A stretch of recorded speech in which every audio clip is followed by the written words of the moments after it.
feel that your opponent today brings a little bit of all or nothing? I don't know. I only played him once, so I don't really know his style yet. Look forward to seeing you playing your game, Levon. Thank you. But not maybe throughout the entire game.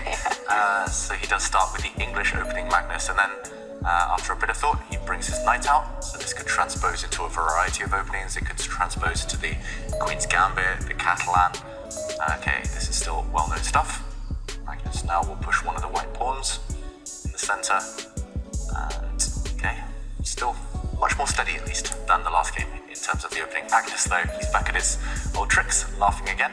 He captures a pawn, trading off here, and a variation at least of the Queen's Gambit declined.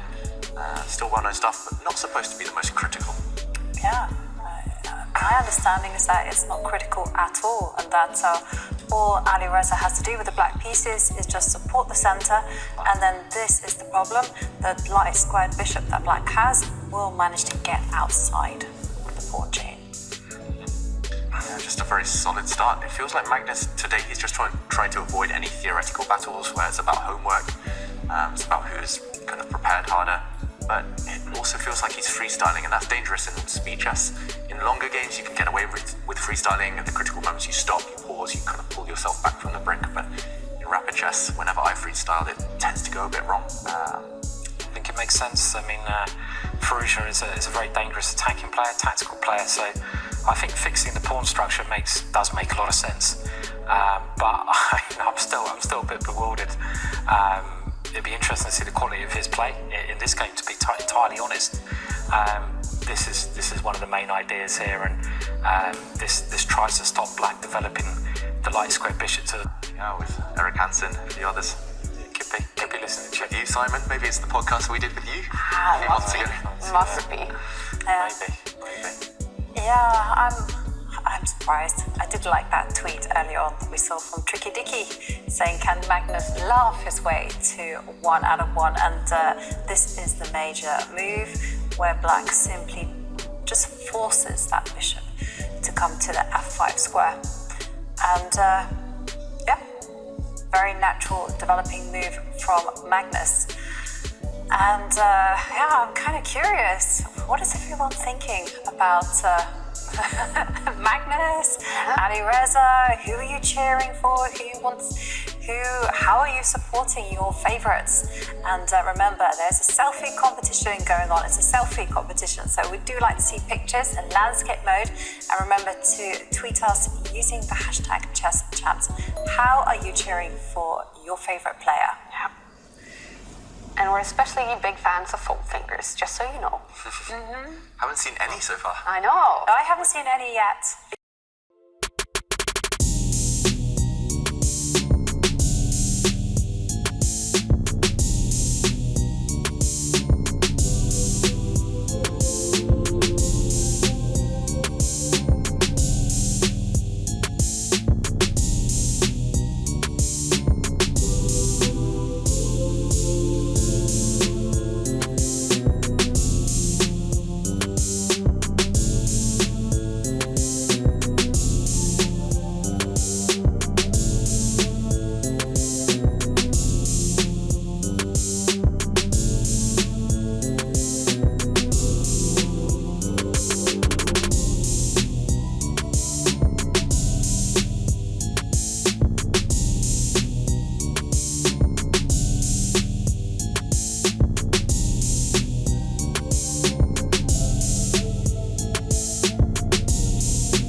do you guys reckon? Is he going to just roll it out again and smash up Magnus?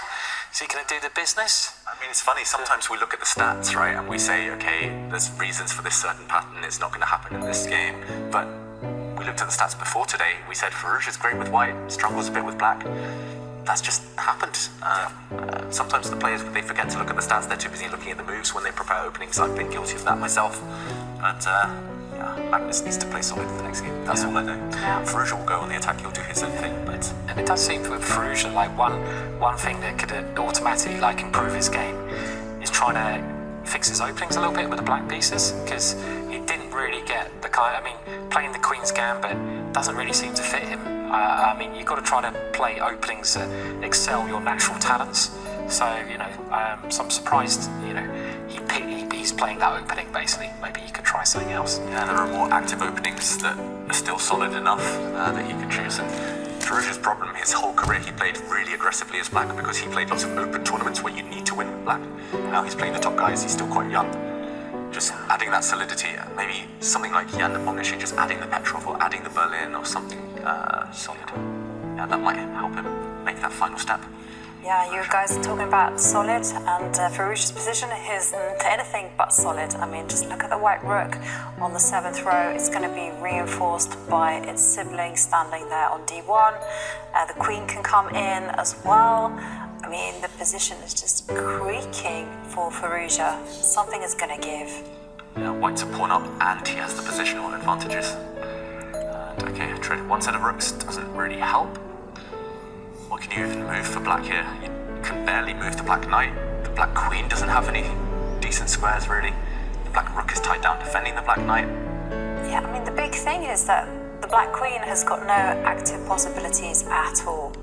And, okay, I mean, I like this move by Firouzja, but unfortunately it's insufficient. Yeah, look at this classic Magnus. He's back to his old self, back to his, back to top form, simply. He swaps the queens, heads into an endgame where he can just grind it out with his extra pawn. You don't really need to grind this one out, to be honest, because black's pawn's on the right half of the board. They're just too weak. They're both going to drop off sooner or later. 35 seconds, and Firouzja's position is so difficult. You know what I would do here, Simon, in this position? He's resigned. He has resigned. Sorry, David, he got there first. Yeah, I was going to say I would resign. It's that time of the day. But Magnus takes... Wow, this is interesting, you guys. Magnus Carlsen